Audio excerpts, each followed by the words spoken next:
nouvelle pour les amoureux de tennis. Pour ouvrir ce LGT News, Roger Federer va prendre sa retraite. Plus qu'une seule compétition et Roger Federer fera ses adieux au tennis. L'ancien numéro 1 mondial de cette discipline a annoncé sa retraite hier jeudi à travers les réseaux sociaux.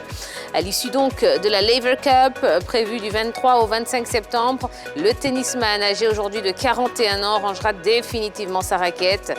L'homme aux 20 titres du Grand Chelem aura marqué de son empreinte le tennis mondial. Malgré un genou récalcitrant depuis de longs mois, il a tenu tout de même à disputer une dernière compétition. Basketball, la Tchèque Barbora met fin à sa carrière.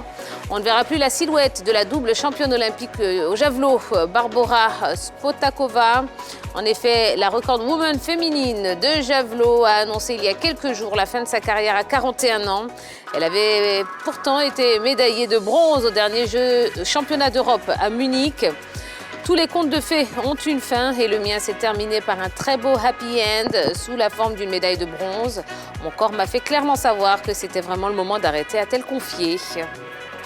Et puis en football, d'abord foot scolaire. Abdoulaye Diabaté séjourne au Qatar.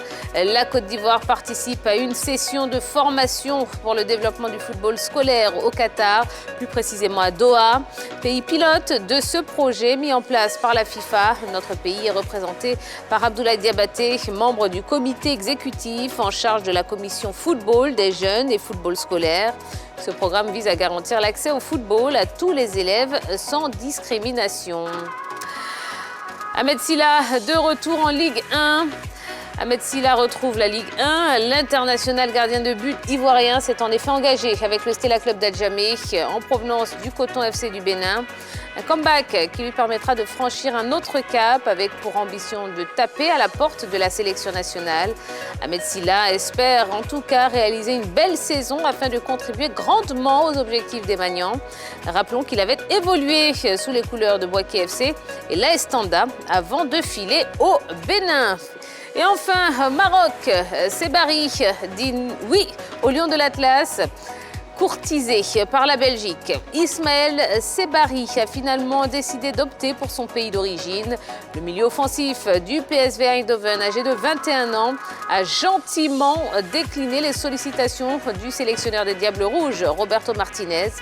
Il m'a appelé, j'ai trouvé génial qu'un si grand nom m'appelle, mais mon choix définitif, c'est le Maroc, a clamé haut et fort Ismaël Sebari.